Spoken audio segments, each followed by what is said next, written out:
My name is Joanna Godwin-Seidl, and I have been helping out the last couple of weeks at the Train of Hope at the main station. It's called the Hauptbahnhof in Vienna, trying to help the refugees that arrive on a daily, nightly, hourly basis from Budapest, coming into Vienna to then travel on mostly to Germany, and then for the ones also that remain, but mostly it's for the in-transit refugees going over to Germany. That's what I've been doing.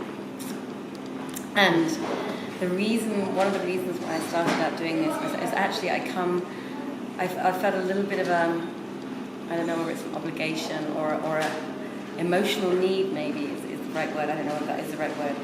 I myself come from a refugee family, in part. My mother's side of the family were originally Germans from Berlin, and at the end of the Second World War, my grandfather had the great fortune to be an incredibly intelligent man who was an engineer, who built machinery and invented new machinery for factories and so on. And he'd worked in Berlin all the way through the war. He wasn't a soldier. He'd worked in this factory in Berlin, which then, of course, when Berlin fell apart, he wasn't back there. And then in 1945, as of 1945, he stopped working there. It's something like that anyway. And then in 1946, he literally walked over, because all public transport was down. He walked over to the factory to see what was going on there, to discover that it had actually been in operation for something like 3 to 6 months or something. And it was now run by the Russians, because it was in the eastern sector of Berlin, in a place called Weissensee. And they had been waiting for him, and they said, "Where have you been?" He said, "Well, I didn't know you were open again." And he immediately started working there again, and they gave him a flat very close to the factory.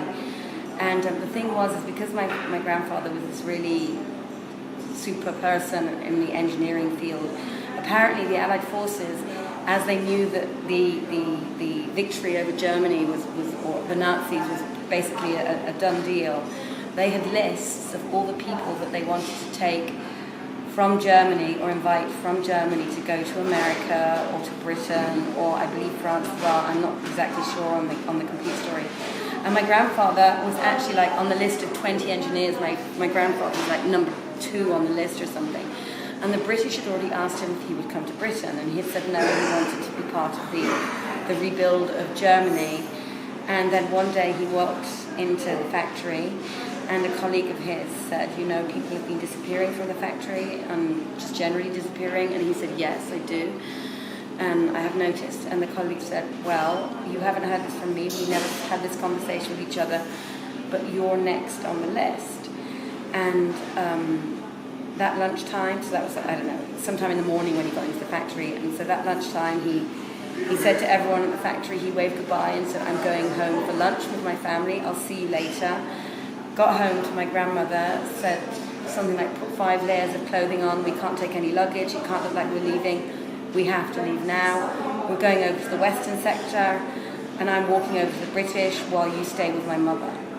And that's what he did. And he said, "Okay, I have to come. I will go. Take me to Britain."